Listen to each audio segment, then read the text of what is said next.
पडणारा पहिला प्रश्न म्हणजे या ज्या सुंदर स्त्रिया असतात, मुली असतात, यांचे केस लांब का असतात? पहिला प्रश्न. आणि बालपणापासून मला नेहमी पडणारा दुसरा प्रश्न म्हणजे या ज्या सुंदरी असतात, सौंदर्यवती स्त्रिया असतात, यांचे ओठ लाल का असतात? दोन प्रश्न आहेत माझे. या ज्या सौंदर्यवती असतात यांचे केस लांब का असतात आणि यांचे ओठ लाल का असतात? अच्छा, तिकडे बघा अनुभवी साहेब दिसत आहेत. एक जरा जोरदार टाळ्या झाल्या पाहिजेत साहेबांसाठी. प्रश्न माझे काय आहेत? यांची फॅमिली कुठे आहे?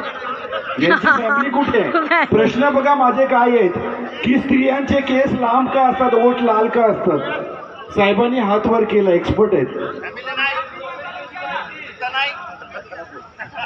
स्त्रियांचे केस लांब असलेले जात नाही म्हणून ह्यांचे केस लांब. अच्छा, साहेबांनी उत्तर दिलंय की दुसऱ्या स्त्रियांचे केस लांब असलेले त्यांना बघवत नाहीत म्हणून त्यांचे केस लांब असतात. चांगला ऑब्झर्वेशन. आणखी कोण ट्राय करणार का? हा बोला. अतिशय सुंदर असं उत्तर दिलेलं आहे. सुंदर दिसत म्हणून. अच्छा, साहेबांची फॅमिली कुठे आहे? साहेब म्हणतात की सुंदर दिसाव्यात म्हणून यांच्या घरच्यांनी जरा लक्ष ठेवा. हा बोला साहेब. डॉक्टर साहेब, तिथं सलून नाहीये. यांचं संशोधन बघा, म्हणतात तिचा सलून आहे म्हणून. हा बोला. अरे क्या बात आहे, एकदम अनुभवी. जरा जोरदार टाळ्या झाल्या पाहिजेत. इकडून उत्तर एकदम परफेक्ट येणारच. साहेबांचं ऑब्झर्वेशन बघा, म्हणतात केस कटिंग करत नाहीत आणि ओठाला लाली लावतात. साहेब एक मिनिट, आणखी एक प्रेक्षक आपल्या इथे समोर आले आहेत, ते प्रत्युत्तर देत आहेत. आपण त्यांच्यासाठी जरा जोरदार टाळ्या झाल्या पाहिजेत.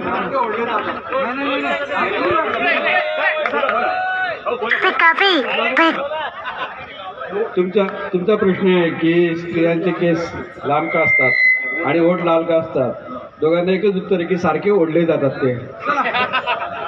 धन्यवाद. अतिशय सुंदर असं उत्तर आलेलं आहे. टाळ्या मात्र झाल्या पाहिजे त्यांच्या डेअरिंगसाठी, पण उत्तर चुकीचं आहे रसिको. उत्तर साहेब सांगतात, जरा जोरदार टाळ्या झाल्या पाहिजेत.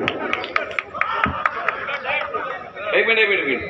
मुळात हा प्रश्न चुकीचा आहे की सुंदर स्त्रियांचे केस लांब आणि ओठ लाल का असतात. याचं उत्तर उलट आहे की ज्यांचे ओठ लाल असतात आणि केस लांब असतात त्या स्त्रिया सुंदर असतात. धन्यवाद. जोरात टाळ्यांचा आवाज होऊन द्या. अच्छा, सगळ्यांनी सुंदर असा प्रयत्न केलेला आहे रसिको, पण आम्हाला अपेक्षित असं उत्तर मिळालेलं नाही. रसिको, या प्रश्नावर आम्ही खूप संशोधन केलं आणि त्याच्यानंतर आम्हाला फक्त एवढंच उत्तर मिळालं की ये जो इन हसीनों के लंबे बाल होते हैं लड़कों को फंसाने का जाल होते हैं.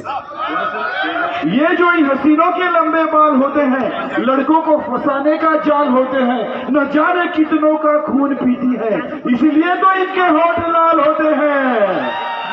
पटलं असेल तर टाळ्या जरा जोरदार झाला पाहिजे. तसं लायन्स डिस्ट्रिक्ट आणि लायन्स इंटरनॅशनल यांच्या वतीने आपण सर्वांसाठी या रंगारंग सोहळ्याचं या ठिकाणी आयोजन. रसिका, तुम्हा सर्व रसिकांकडून एका गीताची, एका नृत्याची या ठिकाणी फरमाईश आली होती. आम्ही तुम्हा सर्वांसाठी पूर्ण करणार आहोत, पण सर्व लायन्स कडून पण नृत्य तेवढंच जोरदार झालं पाहिजे.